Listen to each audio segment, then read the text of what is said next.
Hey, it's Hip Hop and R&B on 103.5, The Beat, Pop and Keith live. You know I'm always hitting y'all with these special guests, man, but this one is a little extra special, man. I've seen this young man, I don't want to like smile, get into too much of the details, but I've seen him from, I'd say, a young man to now a grown man, an adult, doing his thing. His mother first introduced me to him years ago, and she knew that, he was destined for stardom, and she poured into him, and I'm just so proud to see him. He probably doesn't even know, but I got to see him perform at the Vibes Cartel concert. And I was like, yo, and it was just a moment for me even just seeing him on stage. So I want to shout out his moms, and I want to shout out the one and only Myjah in the building. What's good, man? How are you? Big up yourself, Papa Keith. How you feeling, man? Every time. I'm great, man. I'm buzzing. I'm great. You are buzzing. You're doing your thing. And listen, I didn't even mention your dad yet because, and we will in the conversation because I didn't want to make this interview about that. You feel what I'm saying? Like, appreciate that. We give thanks for our bloodline. And we're going to pay him his homage for sure in this interview. But I want to, just focus in on you and the accomplishments that you've done. Oh, man. You know what I mean? And then give some love to your moms, Yeah, man. What are the greatest, Man. Thank you, mama, for the 9 months you carry me through. That part. That is it. You know what I mean? So the interesting part, right, is that when I seen you perform and you jumped out for the cartel opportunity, I was kind of shocked that you were singing. Because I figured just, from the point that I had known you till now that maybe, you started doing something different. Right. So it was like, oh, snap. You know what I'm saying? So let's talk about, when you first got started with the music. Oh, man. I mean, as you know, I was young, and shout out to my mom for putting so much energy into it from the moment, I really was like, yo, this is what I want to do. She literally pushed me in every room. Yeah, she said my name in every door, So that was beautiful. And I just finished telling Tony, it was always a reality for me. Like, she always had me around the Papa Keiths, around the Freddie McGregors, around the Movados, around, the guys that were actually doing it at a real level. So, from that to buying me real instruments, I was always able to see it in a real space. It was never a dream to me, which is a beautiful blessing for me to have. It started out with the pop Caribbean influence, and then I started playing guitar, so I got into the Beatles super heavy and led to this whole alternative thing. And I moved to Atlanta at some point and got into R&B and Marvin Gaye and James Fauntleroy and wow. And then, of course, we circle back to our heritage and where we come from as we get older and we understand, this how the black where we come from. So we have to represent that always, For real. Yeah. So on that note, you are the son of famed, legendary dancehall king, well, one of the kings, clearly there's several. Yeah. Bounty Killer. The king man, that is it. Yeah, man, you said the right thing. Yeah, man. Mr. Jamaica, Since we handing out crowns, I think Bounty needs one. For sure. All the flowers, the roses, and the crowns, for sure. For sure. So even just, again, hearing you sing when you're on stage, most people would think as Bounty Killer's son, you would come out like, yo, and what I mean? Like kind of emulating. Hangry. Exactly. Yeah. Emulating his style or, maybe even just what we call DJing. Right. You know what I mean? But, no, you are blazing your own path. Absolutely. I think that was always important for me. A lot of people really don't know I didn't really grow up underneath my dad in a physical space. So it wasn't his influence is so much more of he's a myth to me. I know so much more about my dad from the people around him as opposed to me being influenced by his music or influenced by him in the physical. So for me, I always just was doing what was native to me or whatever I heard or felt like this feels good. So I feel like that's given me a great place to be experimental and not really have to fit into the mold. And true to yourself. Yeah, exactly, 1,000%. Because, me, I jealous, me. I'm not a warlord like that. You know what I'm saying? I'm love, not peace. You know what I'm saying? And love, not war. But in general, I think it's super dope to be able to be refreshing surprise as opposed to coming out and everybody kind of like, oh yeah, he's doing what my dad's doing and giving me that comparison. It's funny because I seen some people talking about it online and they was like, yo, like what is this?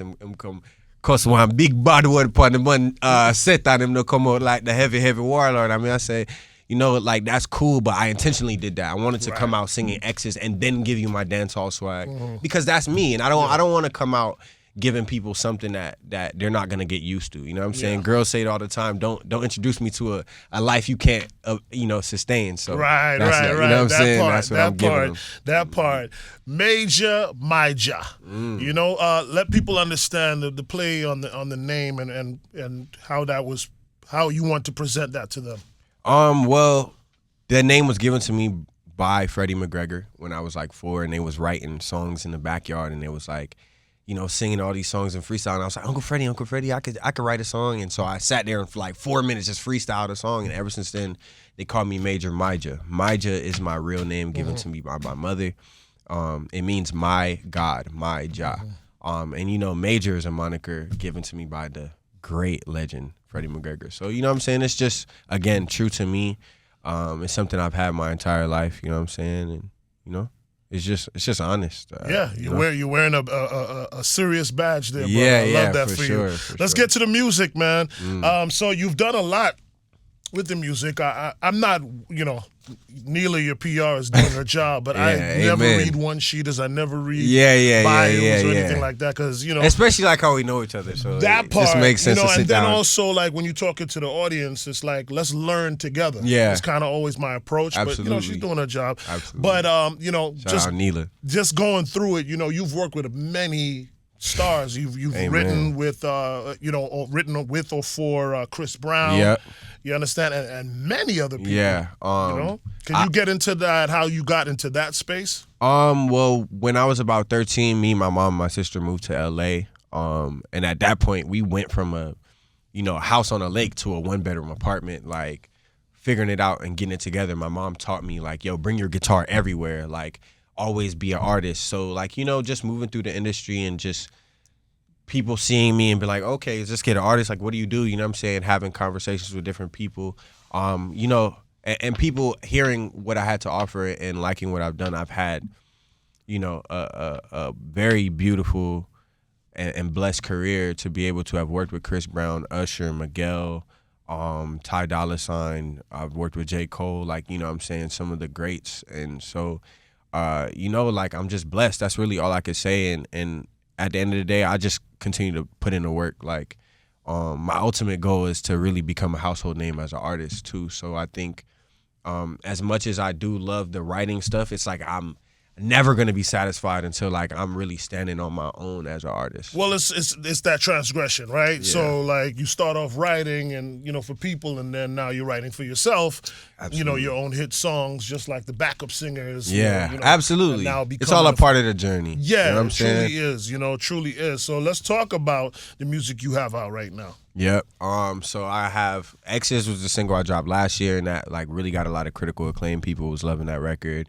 It was on radio. And that's led me to, you know what I'm saying, a lot more deeper into my Caribbean roots. You know what I'm saying? That was a sample of a Super Cat and Biggie from back in the day. So, you know, love to them for, you know, clearing that for me. And then this new song is called Gal Code. That's out right now. Make sure y'all go get that, all streaming platforms, you know. And that is just an ode to, you know what I'm saying, being a gallus, a real money player, you know what I'm saying?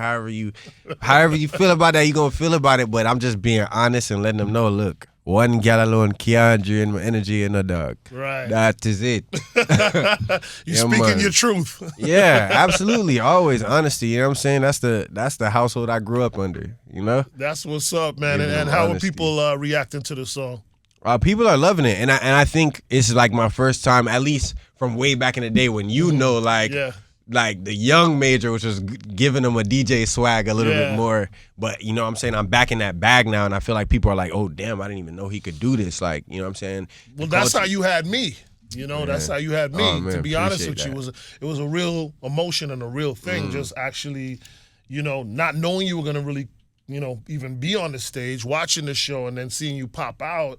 and like, oh my gosh, look at Yeah, him, you know what I'm man. saying? And then hearing, you know, the songs was like, oh, okay, this is what he on. You know what I'm Man. saying? So I was impressed, and so it caught me that way too, just so you can know like that real reaction. That's so fire for me. Yeah. Like, that's really great to hear because, you know, we spend a lot of time in our heads as artists, like, you know, perfecting it and trying to make sure that people receive it the right way. So I'm happy to know that people No, do. for sure, man. And listen, you know, talking about those performances, having that opportunity to perform in a sold-out arena here, you know, in a place where you Where I'm used to from. live and where Yeah, you're from, you know what I'm exactly. saying? For sure. And then, you know, you're going to probably have another, well, you do have another opportunity Yeah, again. it's on the way right now. Yeah, coming up Barclays. 4th of July weekend, Yep. you know what I'm saying?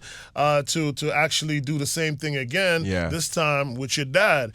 Can you talk about how that feels? It's surreal. Like, it's really like stepping into a portal with giants. You know, like these guys, like, they walk out on the stage and all the spotlight is on them. And it's dope. It's really something I can learn from, and I love it because these are all like dance hall Caribbean markets and crowds, and it's something that I'm not really used to. But I'm learning something from it. I'm taking from it, and I'm also like putting that in my music too, because, you know, every performance kind of gives you something to go like back a takeaway, to. yeah. But with Vibes, bro, like, it was so genuine. Like, I can't even lie. Like, we didn't even have a conversation before we touched the stage together. Like I met him once before at Khaled's house with my dad, like maybe a month prior. You know, we got connected to do the show, and like no time before that did we even say what up to each other or nothing. You know what I'm saying? Wow. And he gave me a wonderful intro, which Sure was did. beautiful. And I just feel like for my dad's musical son to be on the stage and for me to be on the stage, I think we really fed off of each other's energy, and it was just beautiful. Like, I felt like a kid in a candy store. Yeah, man. I felt it was beautiful too, man. So I'm with you on that one, man. And then you already know. I mean, Barclays is like the warlord. I returned, you know, dog. So For real. I'm mere excitement, you know. That one is. I'm still preparing myself mentally for that in my head, like. Yeah. To even stand on the shoulders of what my dad has done for dance hall and be able to even like DJ next to that is gonna be a whole nother world to, you know what I'm saying? That's to really amazing. be in. So after the smoke clears, these opportunities, and you're gonna have more of these opportunities for sure, right? But as the smoke clears, you know, what would you like to see, you know, come out of the work that has been done thus far? It's so funny because social media is one of the hardest things to like mentally like deal with as an artist these days, because I feel like nothing that I can possibly do is going to be as big as me jumping on stage with Vibes Cartel or my dad coming back after 15 years. Like, there's nothing I can do to match that, like, in the current present situation, because my bandwidth is not there as an artist yet, right?